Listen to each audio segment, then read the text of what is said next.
ngophakamisela amehlami phezulu ezintabeni. Usizo lami livelaphi na? Usizo lami livela kuJehova owenzile izulu nomhlaba. La ngithe ngoDisember ade ngisendaweni eyisiqiwe ngabona isilwane ekuthiwa ijirafi. Ijirafi yona isilwane eside kunazo zonke izilwane esiqiwini.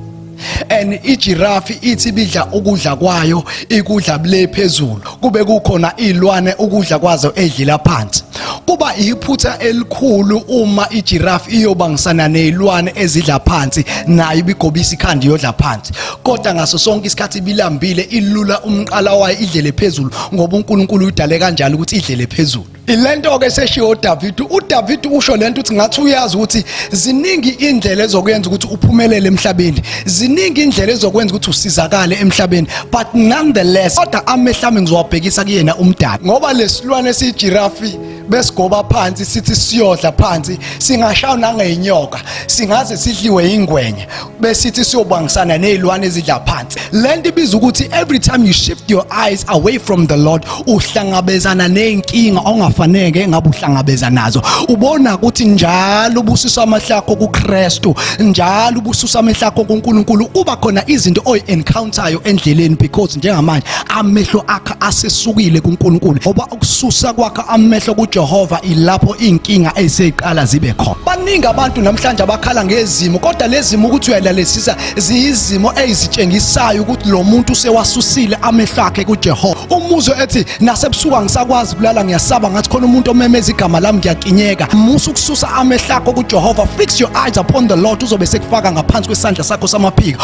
Omunye umuzwe ethi sengisaba nongena ekhaya, omunye ethi sengisaba nokuyofunda, omunye ethi sengisaba nokwenza izinto uNkulunkulu ethi ngizenza. Fix your eyes upon the Lord. Zonke izinto ezenzeka phansi ngeke uzizwe because your provision does not come from the ground but your provision comes from the Lord. Inkinga yakho into edala ukuthi nelanguage yakho izishintshe ingoba amehlo akhe asesukile kuJehova.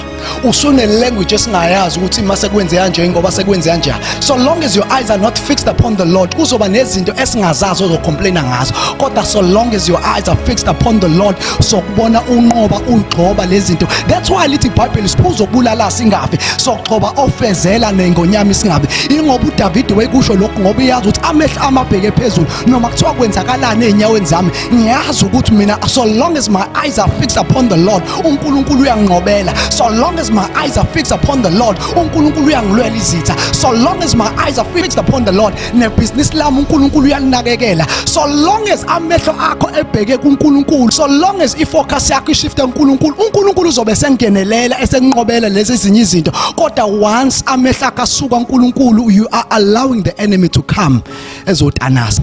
uStefane lithi iBhayibheli bamganda yangamatshe waze wawabona amazulu evuleka wathi I see the Son of Man standing. Inkinga yakhe edala ukuthi amazulu ungawaboni, inkinga yakhe into edala ukuthi uzubona ukuthi bayakumemeza, inkinga yakhe esedala ukuthi awuphumeleli unesigcwagcwa kunezinto abakwenzela yona ingoba amehlo akhe asesukile kuJehova. Hayi ngoba uStefane ngesikhathi bemshaya ngamatshe wayengiyabuza ubuhlungu, wayibuza ubuhlungu kodwa wakhetha ukuthi bengifa ngizofela enkosini. Inkinga yakho you are too focused on what the enemy is doing in your life. Inkinga yakho ukade kakhulu ukuthi izitha zami njengamanje sezingihambele endaweni ethize. Njengamanje impumelelo yami ngibona sengathi impilo yami imile. Impilo yakho vela ayikwazi ukuthi ingami ngoba amehlo akho usuwasusile kuJehova. Hayi ngoba uStefane kwangabhlungu bemshaya kodwa amehlo akho wabhekisa phezulu wathi ngiyayibona ngiyawabona amazulu evuleka. Fix your eyes upon the Lord and see heavens open on your side. Nabakwenza bazothi sesikuzame konke kodwa lo muntu ngathi akapheli mandla. Hayi ngoba wena unamandla kakhulu kodwa ukhethile wena ukuthi amehlo ami ngizowabhekisa phezulu, usizo uNkulunkulu uzobe seliletha kuwena. Laba babeganda uStefane ngamatshe hayi ukuthi abakhathalanga baze bakhathala ukuthi lo muntu ade simshaya ngamatshe kodwa lo muntu kunalokho amehlo akabhekise phezulu. So long as your eyes are fixed upon the Lord uSathane uzokhuluma kuqala ethi lo muntu ade sengimzame ngayo yonke indlela kodwa lo muntu ngazi ukuthi akapheli moya lo muntu. Fix your eyes upon the Lord. U2021 usuqalile uthi Nkosi ngiyazi ukuthi kuzoba khona ingqinamba ezoba khona kulonyaka but Lord my eyes are going to be fixed upon you. Uthi Nkosi ngiyazi ukuthi njengamanje ziningi izinto ezenzakalayo emndenini wami but amehlo ami ezohlala kuwena. Uthi Nkosi ngiyazi ukuthi ngonyaka odlula angikwazanga ukuqeda idegree yami but amehlo ami ngeke ngikwasuse kuwena. Fix your eyes upon the Lord. Uthi Nkosi ngiyazi ukuthi ngonyaka odlule angikwazanga ukuthenga imoto yami kodwa kulonyaka my eyes are fixed upon the Lord. Uthi Nkosi ngiyazi ukuthi ngonyaka odlule bengimele ngiqodelele ibond yami kodwa kwacishe kwabheda izinto, but nonetheless my eyes are fixed upon the Lord. So long as your eyes are fixed upon the Lord, you're going to do great exploits ngoba laba babhekisa amehlo akhe kuyena uJehova ngeke bejabhiswe.